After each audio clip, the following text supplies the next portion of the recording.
Hello friends, Suma simple lifestyle আমার এই blog ভিডিওতে তোমরা অনেক অনেক স্বাগত। সো ফ্রেন্ডস, সকালবেলা বাইরের ওয়েদারটা আমার এত ভালো লাগে। তো আমি ঘুম থেকে উঠে প্রথমে আমি ঠাকুরের প্রণাম করে আমার দিনটা শুরু করি। তো সকালবেলা ঘর ঝাড়ু দিলাম, ঘর পরিষ্কার করলাম, দোয়ারে জল দিলাম, তারপরে সোজা গেলাম আমি রান্না করে। আর রান্না করে প্রচুর কাজ পড়ে রয়েছে। তো রান্না করে প্রথমে গিয়ে গ্যাস ট্যাস মুছা এখন ভাত টাত বসাইতে লাগবো। তো মহিলারা বেশিরভাগ রান্না করে অনেক কাজ থাকে। তো এইখান থেকে তাদের শরীরটা ভীষণ খারাপ, তাদের শুয়ে রয়েছে। আর অলরেডি ঘড়িতে বেজে গেছে 7:30। তো আমার অনেক কাজ পড়ে রয়েছে। এখান দিয়ে প্রচুর বাসন পড়েছে, বাসন ধুইতে হইব, কাপড় ধুইতে হইব। তো এখান দিয়ে সকালবেলা কি রান্না করবো আমি ভাবছি, তো যে শাকটা রান্না করি। তো এখান দিয়ে ভাত হয়ে গেছে শাকটাও রান্না করতে হইব। তো আমি এখান দিয়ে শাকটাও কাটতে নিলাম। তো এখান থেকে তাদের শরীরটা আগের দিন ভীষণ খারাপ আছিল, যার কারণে ভালো লাগতেছিল না। আর সাথে শাকের সাথে রান্না করুন কলার মোচা। এদিক দিয়ে শাক রান্না হয়ে যেতেছে অলরেডি। লাল শাক কিন্তু আমার কাছে খুব ফেভারিট। তোমরা কার কার কাছে ভালো লাগে তোমরা কমেন্টসে জানাইও। তো এখান দিয়ে শাক অলরেডি রান্না হয়ে গেছে তো এখানে আমি মাসুটকি দিয়ে রান্না করুম কলার থুর, যেটা আমরা কলার মুসও কই, অনেক মাসে কলার থুরও কো।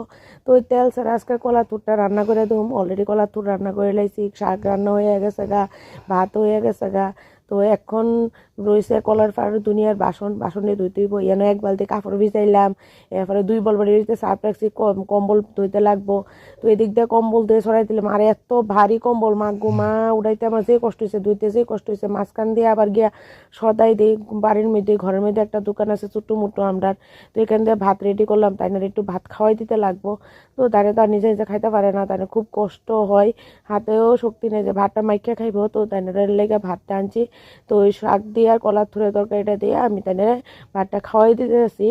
ও নিজে নিজে খা, যদি ভাল লাগে নিজে নিজে খা, আর যদি না ভাল লাগে অনেক সময় আমি খাওয়াই দিই যদি না খাইতে পারে। এখানে স্নানটা সেটা আমি পূজা টুজা দিয়ে যাইতেছি। তো আমার ওরে কইতাছে যে সময় চলো, অনেকদিন পরে আমার ভাল লাগতেছে না বাড়ির থেকে, চলো তোমার বাবার বাড়ি যাই একটু ঘুরে। আমি কই চলো তৈলে যাই।